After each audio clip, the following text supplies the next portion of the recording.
এই শিলান্যাস কাৰ্যসূচীত এই মণ্ডলৰ কেইবাগৰাকী প্ৰাক্তন সভাপতি আহিছে মই সকলোকে এই চেগতে ধন্যবাদ জ্ঞাপন কৰিছোঁ। আপোনালোক সকলোৱে জানে যে আমাৰ মৰিগাঁও বনবাগ মণ্ডল আগতে আছিল, এতিয়া ঘগ্ৰাপাৰ মণ্ডল হৈছে।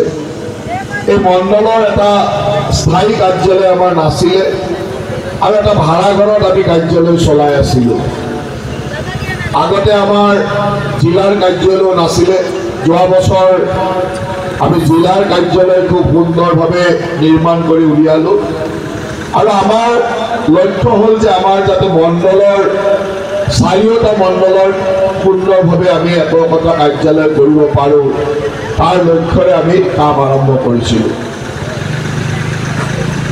নলবাৰী জিলাৰ লগতে একেলগে সংলগ্ন কৰি কৰিছিলোঁ আৰু জিলা কাৰ্যালয়ৰ শুভাৰম্ভণিৰ দিনাখনে আমি 12জনী মণ্ডলৰো কাৰ্যালয়ৰ শিলান্যাস আৰম্ভ কৰিছিলোঁ। আৰু আজি আমি এই ঘগ্ৰাপাৰৰ কাৰ্যালয়ৰো মণ্ডলৰ কাৰ্যালয়ৰো নিৰ্মাণ কাৰ্য শুভাৰম্ভণি কৰিলোঁ আৰু খুব কম দিনৰ ভিতৰত আমি উত্তৰ নলবাৰী মণ্ডলৰো কাৰ্যালয় আমি নাহেৰবাৰীত কৰাৰ এটা পৰিকল্পনা কৰিছোঁ, যাতে আমাৰ চাৰিওটা মণ্ডলৰ কাৰ্যালয় অহা বছৰৰ ভিতৰত আমি সম্পূৰ্ণ কৰিব পাৰোঁ।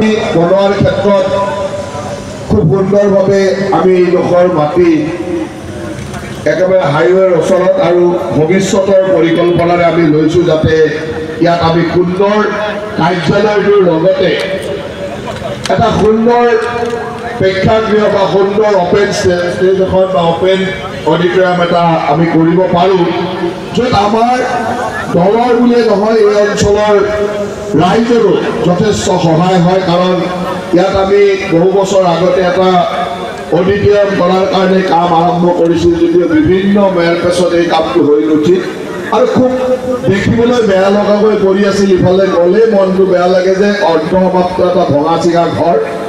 আৰু সেইকাৰণে আমি এটা সিদ্ধান্ত লৈছিলোঁ যে ইয়াত আমাৰ মণ্ডলৰ কাৰ্যালয়ৰ লগে লগে কাৰ্যালয়ৰ সংলগ্ন কৰি এখন ভাল মঞ্চ আৰু তাৰ লগত এখন অপেন অডিটৰিয়াম এখন এটা বনাম, যাতে ইয়াত অন্তত 500-700 মানুহৰ এটা অডিটৰিয়াম হয় আৰু এই অঞ্চলৰ ৰাইজে হাইৱেৰ সিটোফালে আমাৰ হৰি মন্দিৰৰ মঞ্চখন আছে এখন পালোঁ আৰু ইয়াতে এই অঞ্চলৰ ৰাইজেও সেই ধৰণৰ কাৰ্যসূচীসমূহ যাতে কৰিব পাৰে। আৰু আমাৰ দলৰতো আজিকালি কাৰ্যসূচী হৈয়ে থাকে, মিটিং কৰি থাকিবৰ কাৰণে হল লৈয়ে থাকিব লাগে। আমাকে সদায় মানে এখন ষ্টেজ আৰু এখন মঞ্চ মানে অডিটৰিয়াম এটা আমাক লাগিয়ে থাকে, গতিকে আমাৰো কাম চলি থাকিব আৰু ৰাইজেও সময়ে সময়ে অন্ততঃ এই অঞ্চলৰ ৰাইজেও সেইখিনি কাম কৰিব পাৰিব। গতিকে মই সকলোকে ধন্যবাদ দিছোঁ। আমি এই মাটি আবণ্টনৰ পিছতে আমাৰ কৰ্মকৰ্তাসকলে অত্যন্ত উৎসাহেৰে খুব সুন্দৰভাৱে এই অতি ক্ষিপ্ৰতাৰে এই কামখিনি কৰিলে। তাৰ কাৰণে মই ঘগ্ৰাপাৰ মণ্ডলৰ সভাপতিকে প্ৰমুখ কৰি সকলোকে মই ধন্যবাদ জ্ঞাপন কৰিছোঁ। আৰু সকলোৱে এইকেইদিন নিজৰ ঘৰ বনালে যিটো আতমটোকাৰীকৈ যি ধৰণে দায়িত্ব লৈ কৰি থাকে, সেই ধৰণে সকলোৱে দায়িত্ব লৈ এই কাৰ্যালয়টো খুব সুন্দৰভাৱে যাতে নিৰ্মাণ কৰে তাৰ কাম আপোনালোকে কৰে। আমাৰ লগত ঘনিষ্ঠ বহুত মানুহ আছে, সকলো আমাৰ লগত ঘনিষ্ঠ। আমিতো কংগ্ৰেছে কৰি আহিছিলোঁ, জীৱনত বহুদিন 10-12 বছৰ কংগ্ৰেছত আছিলোঁ, গতিকে সেই মানুহবিলাকতো আমাৰ চিনাকি একেলগে আছিলে। এতিয়া তেওঁলোক আহিবৰ কাৰণে আমাৰ লগত সদায় যোগাযোগ কৰি থাকে। আমিহে ল'ব নোৱাৰোঁ, কাৰণ আমাৰ ইমান চিট নাই, 126টা চিট, 14টা লোকসভা, ইমানটো চিট নাই। যাক টিকট নালাগে সেইবিলাক মানুহক ল'ব পাৰোঁ। এতিয়া টিকট নালাগা মানুহ অহা 16 তাৰিখে আৰু কেইবাজনো জইন কৰিব।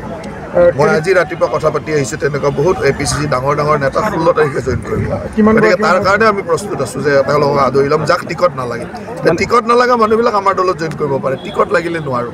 কি পৰ্যায়ৰ ৰাজ্যিক পৰ্যায়ৰ নেতা নে ৰাজ্যিক নহয়, একদম ৰাষ্ট্ৰীয় মানে ৰাজ্যিক এনেকুৱা বহুত ডাঙৰ ডাঙৰ পৰ্যায়ৰ নেতা, আৰু সেইবিলাকে কংগ্ৰেছৰ মূল খুঁটি আছিল। তেনে নিৰ্বাচন কি হ'ব এইবাৰ? নিৰ্বাচন আমি জিকিম। কেনেকুৱা সংখ্যাটো 12লৈকে গ'লোঁ, 14লৈকে যোৱাৰ চেষ্টা কৰিলোঁ। 11.5 পৰা 12 গ'ল, 12 হৈ গ'ল। কালি মই হাইলাকান্দিত আছিলোঁ, কৰিমগঞ্জটোৰ যিটো পৰিৱেশ দেখিলোঁ 13 হ'ব যেন লাগি আছে, 14 হ'ব। কংগ্ৰেছে কৈছে আপোনালোক যথেষ্ট প্ৰত্যাহ্বানৰ সন্মুখীন হ'ব। কংগ্ৰেছ আছে নেকি? প্ৰত্যাহ্বান হ'বৰ কাৰণে কংগ্ৰেছ থাকিব লাগিব নহয়। কংগ্ৰেছ এতিয়া বিচাৰি আছোঁ ক'ত আছে, কংগ্ৰেছটো দেখাই নাপাওঁ, বিচাৰিয়ে নাপাওঁ।